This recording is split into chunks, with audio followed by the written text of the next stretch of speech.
बोला बोला छठी मैया की।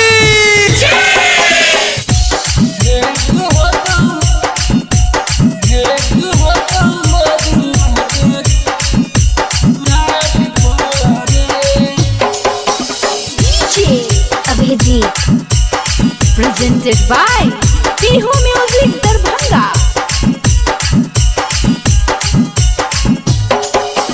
मिले है सोना छठी मई के घाट पर के छठी मई के घाट पर दौरा उठाई है माथ पर भेंट हो तो मधुवन के घाट पर हर साल आब रही हमारा तू साथ गे हमारा तू साथ गे भेंट हो तो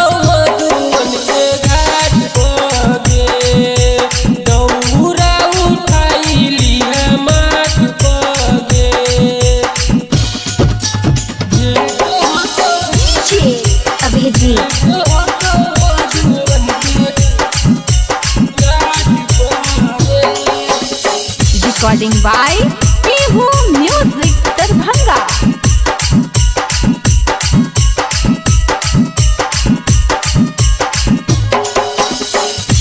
साल देने रहियो किनके छुरछुरी एही से आए रनिया बनेली दूरी